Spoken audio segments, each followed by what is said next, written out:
ஆண்டவர் ஆதாமிட்டையும் ஏவாளிடத்திலையும் ஒரு காரியத்தை சொன்னார். என்ன அப்படின்னா, இந்த நடுவிலே வைக்கப்பட்டிருக்கிற, தோட்டத்தின் நடுவிலே வைக்கப்பட்டிருக்கிற ஒரு விருட்சத்தினுடைய கனியை நீ புசிக்க கூடாது, புசிக்கிற நாளிலே சாகவே சாவாய் அப்படின்ட்டு ஆண்டவர் சொன்னார். இதுதான் ஆண்டவருடைய கமாண்ட். பிசாசானவன் அவளை வஞ்சிக்கும்படியாய் அவளிடத்துல பேசும் பொழுது அவள் சொல்லுகிறதான ஒரு காரியத்தை நீங்க பார்த்தீங்கன்னா ஆச்சரியமா இருக்கும். என்னன்னா, ஆதியாகமம் 3ஆம் அதிகாரத்துல 3வது வசனத்துல, தோட்டத்தின் நடுவில் இருக்கிற விருட்சத்தின் கனியை குறித்து தேவன், நீங்கள் சாகாதபடிக்கு அதை புசிக்கவும் அதை தொடவும் வேண்டாம் என்று சொன்னார் அப்படின்ட்டு அவர் சொல்றா. இது என்ன அப்படின்னு சொன்னா, ஒரு வலதுசாரி தாட். இது என்ன கேட்கிறான், இதுல இருக்கிறதெல்லாம் ஆண்டவர் சாப்பிடக்கூடாதுன்னு சொன்னாரா அப்படின்ட்டு. ஆனால் ஆண்டவர் எல்லாவற்றையும் சாப்பிடலாம், ஒன்றை மாத்திரம் என்ன பண்ணக்கூடாது, புசிக்க கூடாது, புசிக்கிற நாளிலே சாகவே சாவாய். ரொம்ப சிம்பிளான ஒரு கமாண்ட்.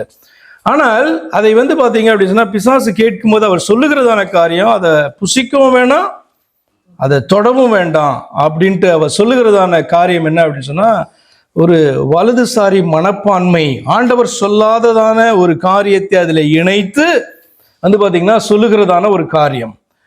அப்ப இது பார்த்தீங்கன்னா அப்படின்னு சொன்னா வலதுசாரி தாட்னா, இடதுசாரி தாட் என்னவா இருக்கும், எனக்கு சுதந்திரம் இருக்கு, நான் என்ன பண்ணலாம், எல்லா கனிகளையும் புசிக்கலாம், தோட்டத்தில் விருட்சத்தில் இருக்க எல்லா கனிகளையும் நான் புசிக்கலாம், என்னை யார் தடுப்பாரு?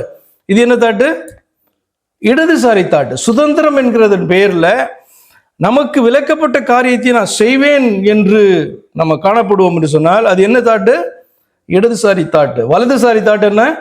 ஆண்டவர் எதை சொன்னாரோ அதை தான் செய்யக்கூடாதே ஒழிய அதுல எக்ஸ்ட்ராவா உன்னை சொல்லி என்ன பண்ணக்கூடாது, ஆண்டவர் இதையும் சொன்னாரு அப்படின்ற மாதிரி என்ன பண்ணக்கூடாது, சொல்லக்கூடாது. இது ரொம்ப நம்மளை பரிசுத்தமாக நம்ம காத்து கொள்ளுகிறதாகவும், ரொம்ப கீழ்ப்படுகிறதற்காக நம்மை அர்ப்பணித்ததாகவும், நம்மளே பாத்தீங்கன்னா மனுஷ போதனைகளை உள்ளே கொண்டு வருகிற காரியம். அப்ப இது ஈஸியா இப்படி இருந்தீங்கன்னா என்ன பண்ணலாம், பிசாசு ஈஸியா ஏமாத்தலாம். ஆண்டவர் சொன்ன உண்மையை சொல்லி இதுதான் நான் நம்புகிற காரியம் என்று நிற்பீர்கள் சொன்னால் பிசாசு ஓடி போவான். இல்ல, ஆண்டவர் சொல்லாததான ஒரு காரியத்தை உள்ள கொண்டு வைத்து தான் ரொம்ப பக்திவானாக தன்னை காண்பித்து கொண்டா பிசாசுக்கு தெரியுது தெய்வம் சொல்லாததான ஒரு காரியம், இவன் அதை நம்புகிறான் என்று சொல்லி என்ன பண்ண முடியும், ஏமாற்ற முடியும். அப்ப இந்த எல்லைக்கும் ஓடக்கூடாது, இந்த எல்லைக்கும் ஓடக்கூடாது. அதுக்காக நடுவில் நிற்பனா, நடுவில் நிற்க கூடாது. ஒவ்வொரு காரியத்திலையும் ஆண்டவர் என்ன எதிர்பார்க்கிறார், என்ன சொல்லி இருக்கிறார் என்பதை அறிகிறவன் பேர் தான் கிறிஸ்தவன். இல்லை என்று சொன்னால் நீங்க எப்படி காணப்படுவீங்க, ஒன்னும் வலதுசாரி கிறிஸ்தவனா இருப்பீங்க, இல்லை இடதுசாரி கிறிஸ்தவனா இருப்பீங்க. பேர் தான் சொல்லிக்கலாம் கிறிஸ்தவன், ரெண்டு பேரும் கிறிஸ்தவர்கள் அல்ல என்பது நமக்கு புரிய வேண்டும்.